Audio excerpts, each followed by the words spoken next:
नमस्कार मित्रांनो, स्वागत आहे तुमचं आमच्या एज्युकेशनल न्यूज या यूट्यूब चॅनेलवर। तर मित्रांनो, या व्हिडिओमध्ये आज आपण कर्मचाऱ्यांची पगार आणि पेन्शन वाढणार हे आहे त्यामागील कारणे जाणून घ्या सर्व माहिती।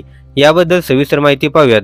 त्याचबरोबर हा व्हिडिओ शेवटपर्यंत नक्की पहा व व्हिडिओ आवडल्यास लाईक आणि शेअर नक्की करा व अशाच प्रकारच्या नवनवीन व्हिडिओसाठी आमच्या चॅनेलला सबस्क्राइब करायला विसरू नका। चला तर मग व्हिडिओला सुरुवात करूयात। तर यामध्ये मित्रांनो, आजच्या युगात प्रत्येक नोकरदार व्यक्ती आपल्या चांगल्या भविष्यासाठी बचत आणि गुंतवणुकीची योजना आखतो। विशेषतः खासगी क्षेत्रात काम करणाऱ्या कर्मचाऱ्यांना त्यांच्या पगाराची आणि पेन्शनची नेहमीच काळजी असते। अशा परिस्थितीत EPFOने पगार आणि पेन्शनमध्ये वाढ केल्याची बातमी आली आहे, जी लाखो कर्मचाऱ्यांसाठी दिलासा देणारी बाब आहे। EPFO पगार वाढ इतकी महत्त्वाची का आहे?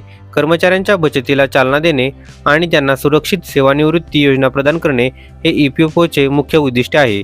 अलीकडेच EPFOने खासगी क्षेत्रातील कर्मचाऱ्यांचे पगार आणि पेन्शन वाढवण्याचा निर्णय घेतला आहे। या बदलामुळे लाखो कर्मचाऱ्यांना फायदा होईल, विशेषतः ज्यांना त्यांच्या पेन्शनमध्ये बऱ्याच काळापासून वाढीची अपेक्षा होती। या निर्णयामागील कारणे काय आहेत? वाढत्या महागाईमुळे कर्मचाऱ्यांच्या पगारात वाढ करणे गरजेचे झाले आहे। कर्मचाऱ्यांच्या पेन्शनला बळकटी देण्यासाठी सरकारने केलेल्या सुधारणा, EPFOमध्ये ठेवी आणि परतावा सुधारण्यासाठी, सेवानिवृत्तीनंतर जीवनाचा दर्जा अधिक चांगला मिळावा यासाठी। याचा फायदा कर्मचाऱ्यांना कसा होईल? पगार आणि निवृत्तीवेतन वाढीचा थेट परिणाम कर्मचाऱ्यांच्या जीवनशैलीवर होणार आहे। या बदलामुळे पुढील फायदे होतील: निवृत्तीनंतरची आर्थिक सुरक्षा, आता कर्मचाऱ्यांना निवृत्तीनंतरही उत्तम पेन्शन मिळेल, जेणेकरून ते कोणत्याही काळजीशिवाय त्यांचा खर्च सांभाळू शकतील। बचतीत वाढ, पगार वाढल्याने EPFमध्ये अधिक योगदान असेल, ज्यामुळे तुमची बचत आणि व्याजदर वाढेल। राहणीमानात सुधारणा, वाढीव पगार म्हणजे कर्मचाऱ्यांना अधिक खर्च करण्याची शक्ती मिळेल, ज्यामुळे त्यांची जीवनशैली सुधारेल। महागाईपासून दिलासा, महागाई सातत्याने वाढत आहे, अशा परिस्थितीत या वाढीमुळे कर्मचाऱ्यांना दिलासा मिळेल आणि त्यांची क्रयशक्ती वाढेल। एका सामान्य कर्मचाऱ्याची बातमी, हा बदल त्यांना कसा मदत करेल?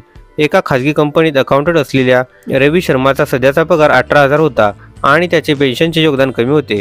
निवृत्तीनंतरच्या पेन्शनबाबत त्यांना असुरक्षित वाटत असल्याने त्यांना त्यांच्या भविष्याची चिंता होती। आता EPFOच्या या नव्या निर्णयानंतर त्यांचा पगार ₹21,000 झाला आहे आणि पेन्शनची रक्कमही वाढली आहे। यामुळे त्याला दोन मोठे फायदे मिळाले: त्यांची EPF बचत जास्त होते, ज्यामुळे त्यांना निवृत्तीच्या वेळी अधिक निधी मिळेल, त्यांचे पेन्शन आता जास्त असेल, ज्यामुळे ते भविष्यात चांगल्या आर्थिक स्थितीत राहू शकतील। तर मित्रांनो, हीच माहिती या व्हिडिओच्या माध्यमातून द्यायची होती। अशाच प्रकारच्या नवनवीन व्हिडिओसाठी लगेचच आमच्या चॅनेलला सबस्क्राइब करून या व्हिडिओला लाईक आणि शेअर करा। चला तर मग भेटूयात पुढील व्हिडिओमध्ये। धन्यवाद। जय हिंद, जय महाराष्ट्र।